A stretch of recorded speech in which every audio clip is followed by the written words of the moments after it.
कि आपको पता होगा कल यानी 2 अक्टूबर को महात्मा गांधी जो भारत के राष्ट्रपिता के नाम से भी जाने जाते हैं उनका कल जन्मदिन है। तो उन्होंने भारत को किस प्रकार से आज़ादी दिलाई और कौन सी कठिनाई का सामना किया और भारत को उन्होंने आज़ाद करके छोड़ा। ठीक, अब बात करते हैं महात्मा गांधी के बारे में। आपको कुछ तथ्य बताऊंगा और जो आपको जानने भी अनिवार्य है, क्योंकि आपको पता है कि महात्मा गांधी भारत के एक प्रसिद्ध व्यक्ति है। ठीक, तो बात करते हैं महात्मा गांधी का जन्म। अब जन्म महात्मा गांधी का 2 अक्टूबर 1869 में हुआ था। कहाँ हुआ था? पोरबंदर में, और गुजरात में पोरबंदर पड़ता है। अब बात आती है महात्मा गांधी के पिता का नाम क्या था। महात्मा गांधी के पिता का नाम करमचंद गांधी था। और महात्मा गांधी का अगर पूरा नाम पूछा जाए तो महात्मा गांधी का जो पूरा नाम है मोहनदास करमचंद गांधी। अब बात आती है उनके माता की। उनके माता का नाम क्या था? तो उनके माता का नाम था पुतलीबाई गांधी।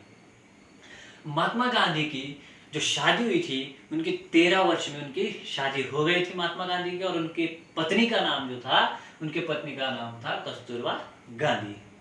अब बात आती है महात्मा गांधी की शिक्षा।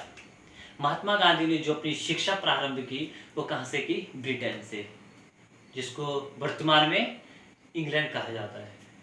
अब बात आती है ब्रिटेन में जब उन्होंने शिक्षा की तो ब्रिटेन में गए कब थे वो? 1889 में ब्रिटेन गए थे और 1891 तक उन्होंने ब्रिटेन में बैरिस्ट्री की पढ़ाई की, यानी कि वकालत की पढ़ाई की। अब जब वकालत की पढ़ाई की तो महात्मा गांधी को सबसे पहले जो महात्मा गांधी जो है भारत में उनका जो आगमन हुआ भारत में महात्मा गांधी का, वो 9 जनवरी 1915 को भारत में उनका आगमन हुआ था। अब बात करते हैं महात्मा गांधी की जो महात्मा की उपाधि है वो किसने दी थी?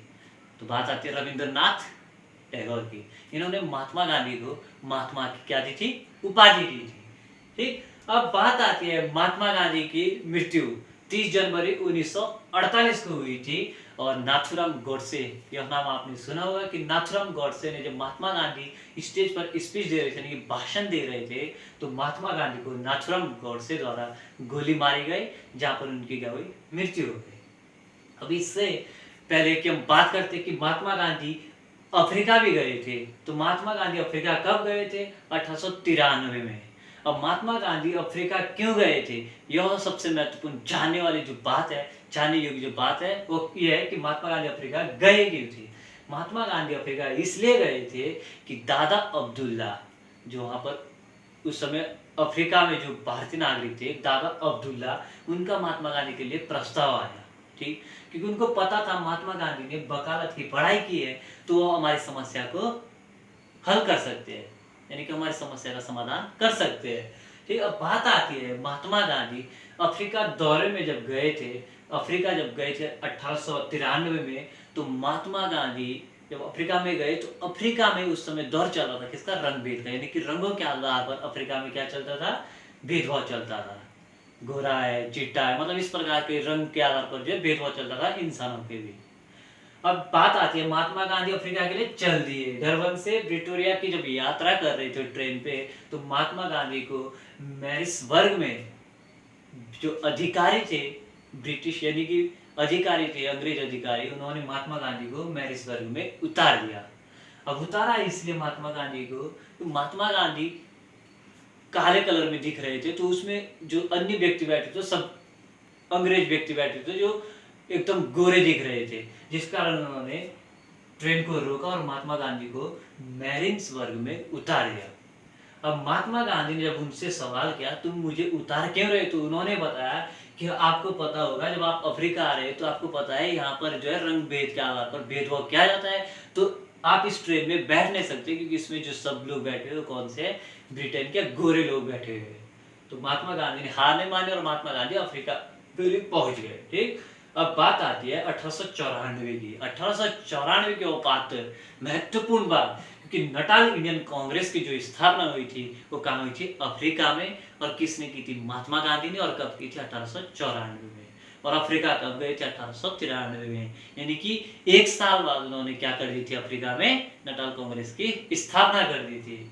अब बात आती है 1904 की। 1904 में अफ्रीका में उन्होंने फिनिक्स आश्रम की क्या की थी? स्थापना की थी।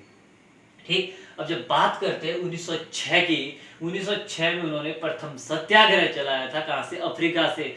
अब जब बात आती है सत्याग्रह की, तो सत्याग्रह का अर्थ होता है सत्य और अहिंसा के खिलाफ से जीत पाना, यानी कि सत्य और अहिंसा के माध्यम से जीत पाना, यानी कि सच्चाई के रास्ते पर चल के और शांतिपूर्वक चल के अगर किसी व्यक्ति पर जीत दर्ज की जाती है, किसी देश पर जीत दर्ज की जाती है, तो उसे कहते हैं सत्याग्रह, यानी कि सत्य से आग्रह करना, विनती करना। ठीक।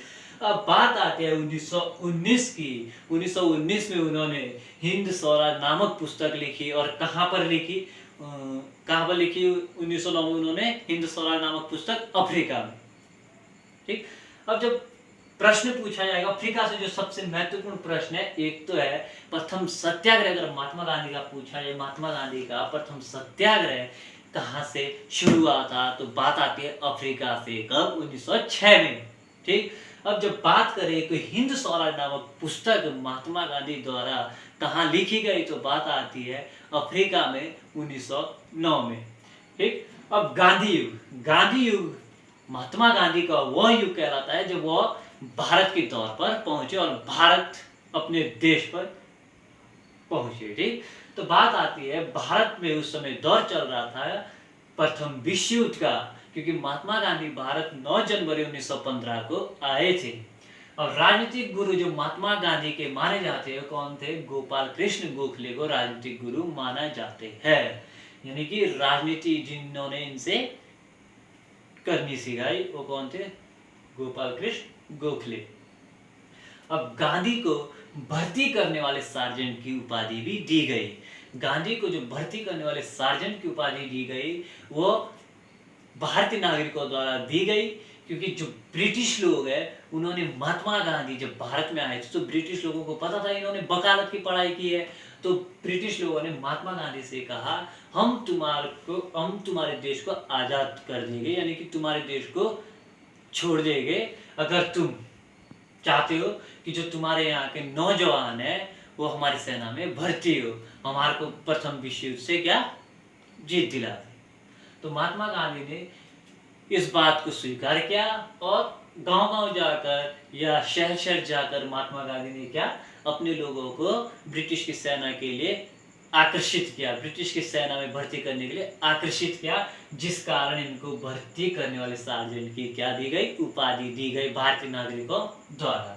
अब बात आती है 1916 की, और सबसे महत्वपूर्ण टॉपिक जो है 1916 की बात, क्योंकि 1916 में भारत में उन्होंने साबरमती आश्रम की स्थापना की थी। कहाँ पर? गुजरात में। यानी कि सबसे महत्वपूर्ण प्रश्न जो पूछा जाता है वो यही प्रश्न है कि 1916 में महात्मा गांधी ने जो सबसे पहले, जब महात्मा गांधी भारत में आए थे तो सबसे पहले किस आश्रम की स्थापना की थी? तो आंसर होगा साबरमती आश्रम की स्थापना कब की थी? 1916 में। ठीक है। बात आती है 1917 की। 1917 की चंपारण सत्याग्रह आंदोलन चलाया गया, और चंपारण सत्याग्रह आंदोलन इसलिए चलाया गया जो राजकुमार शुक्ला है, राजकुमार शुक्ला उनसे मिले, जो कहाँ के थे? चंपारण के। अब जब वो उनसे मिले राजकुमार शुक्ला, तो उन्होंने गांधी जी को 3 कठिया प्रणाली की बात कही, और गांधी जी को उन्होंने बताया कि जो 3 कठिया प्रणाली है उसके खिलाफ तुम्हें हमारा सहयोग करना होगा, कि जो ब्रिटिश नागरिक है वो हमारे से इन 3 कठिया प्रणाली के ऊपर जबरदस्ती अपना हक जताना चाहते हैं, कि जो 3 कठिया प्रणाली है, अगर मान के चलो तुम्हारे 3 खेत है, 3 खेत में से 2 खेत में ब्रिटिश नागरिक नील की खेती करवा रहे हैं, ठीक, और एक खेत में वो अपने हिसाब से जो कुछ कराना चाह रहे उसकी खेती कर सकता किसान, इसलिए वो ज़्यादा टैक्स ले रहे थे, और महात्मा गांधी से उन्होंने ये बात बता दी। अब बात आती है 1918 की अहमदाबाद मिल मजदूर आंदोलन। ठीक। अब जब अहमदाबाद मिल मजदूर आंदोलन की बात आती है 1918 की, तो महात्मा गांधी ने सबसे पहले किस आंदोलन में भूख हड़ताल की थी? तो आंसर होगा आपका अहमदाबाद मिल मजदूर आंदोलन 1918, क्योंकि यहाँ पर जो महात्मा गांधी ने भूख हड़ताल का षड्यंत्र रचा, क्योंकि महात्मा गांधी जब यहाँ भूख हड़ताल में बैठे तो इस आंदोलन को भी उन्होंने जीत लिया था, क्योंकि यहाँ जो ब्रिटिश लोग थे उनसे थोड़ा लड़ना मुश्किल हो गया था, इसलिए महात्मा गांधी ने रास्ता अपनाया भूख हड़ताल का, जिस कारण ब्रिटिश लोग डर गए कि अगर इनकी हत्या हो गई, अगर ये मर गए तो जो भारत के नागरिक भड़क जाएंगे, जिस कारण वो फिर आंदोलन छेड़ने के काबिल हो जाएंगे। अब बात आती है 1918 की फिर से जो चला था खेड़ा आंदोलन। ठीक, इसमें मैं आपको जो आंदोलन बता रहा है महात्मा गांधी के, मैं जो आंदोलन भी बता रहा हूँ वो सब शॉर्ट शॉर्ट में बता रहा हूँ। आपको मैं जो इनके बारे में डिटेल पढ़ाऊंगा वो मैं अन्य टॉपिक में पढ़ाऊंगा। ठीक, अन्य वीडियो में आपको मैं इनके बारे में बता दूंगा। ठीक, अब बात आती है 1919 से 1922 तक खिलाफत आंदोलन चलाया गया, जिसका नेतृत्व किसने किया? अली बंधु ने किया था। और अंत किसने किया? गांधी ने, यानी कि महात्मा गांधी ने इसका अंत किया था।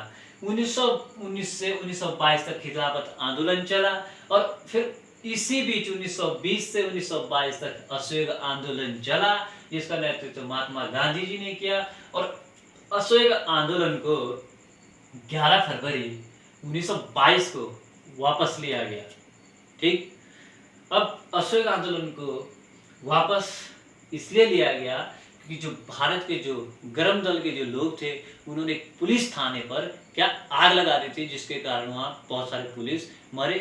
उसमें जो पुलिस थे वो ब्रिटिश वालों का पुलिस थाना था, जिसके कारण वो ब्रिटिश लोग मरे। और महात्मा गांधी चाहते थे कि हम जो भारत को आज़ादी दिलाएंगे वो कैसे दिलाएंगे? सत्याग्रह। यानी कि आपको पता होगा महात्मा गांधी पहले से ही सत्याग्रह के रास्ते पर चलते आ रहे हैं। वो चाहते हैं कि सत्य और आग्रह करके हम भारत को आज़ादी दिलाए, इसलिए उन्होंने इस आंदोलन को वापस लिया। ठीक, अब 5 फरवरी 1922 को आपको पता होगा चौरा चौरी कांड, जो कहाँ से शुरुआत हुई थी? गोरखपुर से। कहाँ पर पड़ता है? उत्तर प्रदेश में। ठीक, वहां से इसकी शुरुआत हुई थी चौरा चौरी कांड की 5 फरवरी 1922 को। अब बात आती है 1930 से 1934 तक महात्मा गांधी ने क्या? सभी ने अवज्ञा आंदोलन को चलाया था। 12 मार्च 1930 से 6 अप्रैल 1930 तक दांडी मार्च यात्रा की गई, यानी कि नमक सत्याग्रह आंदोलन यात्रा की गई, जिसमें सबसे ज्यादा वो भाग लिया वो किसने लिया? महिलाओं ने लिया था। ठीक, यानी कि 12 मार्च 1930 से तो इसकी शुरुआत हुई थी, 6 अप्रैल 1930 को यह यात्रा क्या? संपूर्ण हुई।